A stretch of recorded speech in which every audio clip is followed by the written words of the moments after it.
That's a really good question. I thought about wearing it, bling. Wrestling's pretty good. Thank you. Anyone else? You roll with the punches. No, thank you. I love to hear it. Frank Castle is in my bones. Frank Castle is in my bones. Like, you know what? I can't look at this. And the things that I saw in him and that he saw in me, too.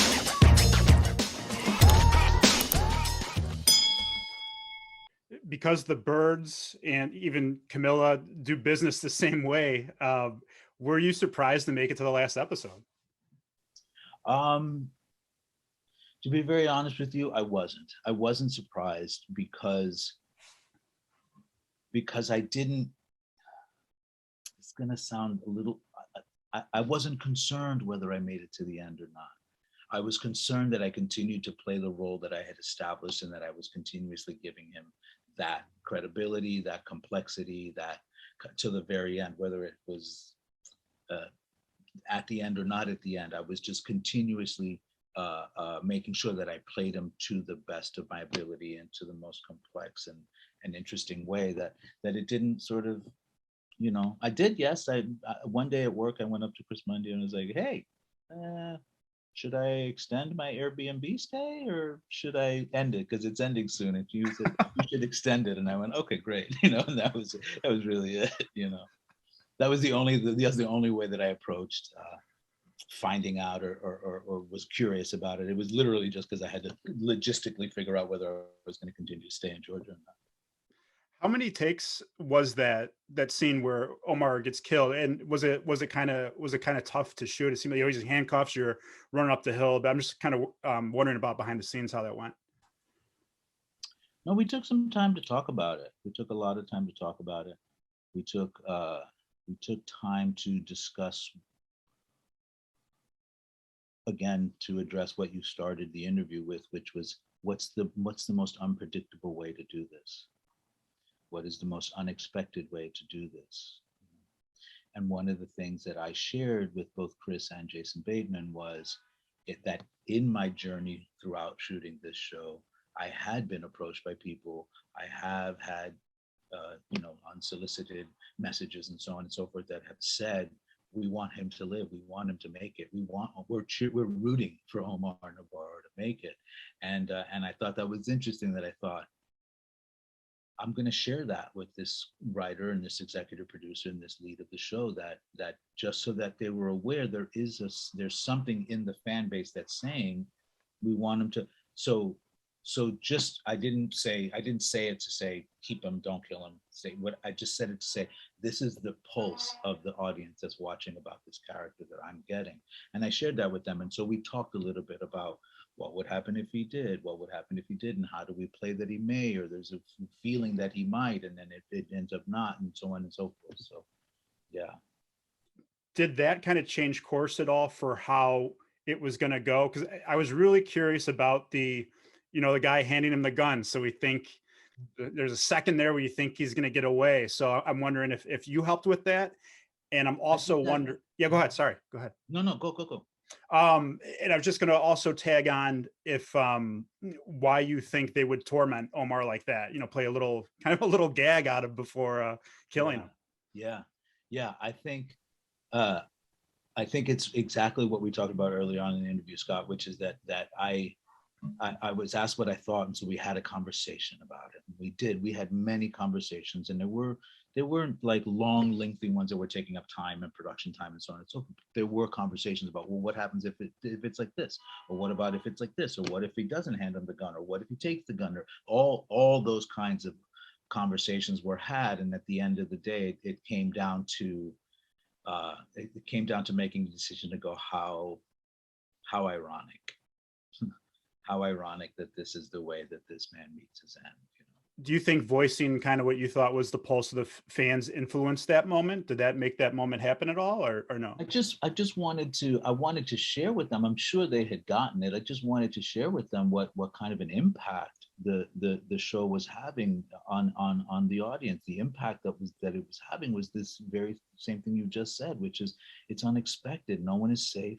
Nothing goes the way you think it's going to go, and so on and so forth. And the the one moment that is most memorable to me as a fan of the show is that last scene in the third season, where he greets them at his home and he welcomes them in, and then he has an incredibly crucial, important character in the storyline taken out right there, right in front of their eyes, right? That's sort of unexpected. That was, and so I thought, hey, listen, I shared with Chris, I said, listen, people tell me that last scene in the third season, I have been approached unsolicited saying that was one of the most incredible things. And I did not see that coming. And I thought, how can we continue to do that? Just wanted to share with them that people have responded to That surprise element there, kind of, yeah. Yeah, that's unexpected. Yeah, that no one is safe. I got to say also that you're exactly right about that. And also just what great use of a song in a show. That was such a great, so I downloaded it right away. It was so good. Yeah. That's Killer Mike, right? I'll stand corrected, but yes. But it was those are the kinds of choices that Jason Bateman offers to the show. That's a kind of unique and interesting take. I could be wrong with. I know that he has had at least has suggested many songs and different types of songs throughout the show, and I wouldn't be surprised if that was his choice as well. Did with the death scene, your death scene, did you have, or did you care to like evaluate why they might have made it seem like he was going to get away? Did you think that came from Camilla, and why would she twist a knife like that? I think that's an interesting question, Scott. I think that the one thing that I wanted to make sure that I did was just focus on what the actual moment needed to be, and not how it was going to be perceived and how it was going to be sort of taken in and analyzed or so on, viewed.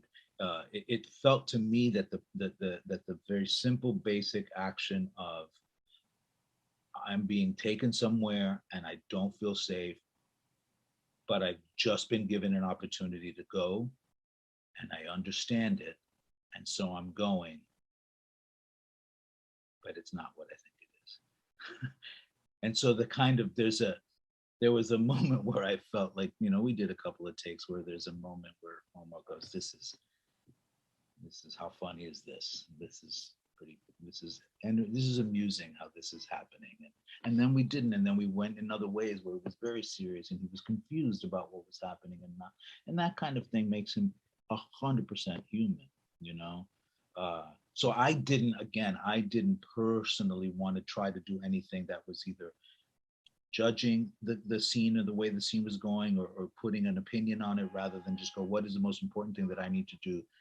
My only responsibility as an actor is to the character I'm playing. And so what is the simplest, straightforward action that I need to be doing in order to get the story across right now? And I just focused on that. And then, the way that it is viewed is interesting and fascinating to watch. Some people will have different opinions. I'm sure that everyone will have a different opinion on how they think that went down. You seem like an incredibly disciplined actor. I would overthink everything and analyze everything outside my character, and it would be long days on the set. Yeah. Well, no, I mean, there's something to that, and there's nothing wrong with that, Scott. It's just that I think that I think that that's the kind of work that if you want to give yourself the opportunity to feel the need to do that, you do that at home with your script when you're ready by yourself, when you're working it out, or with your assistant or whoever it is that's like, kind enough to run lines with you and so on and so forth. And you do all of that work at home in your bed, in your lab, if you will, in the laboratory of your science lab as an actor, so that when you show up to work, then all of that stuff's been taken care of, and you then are able to just go with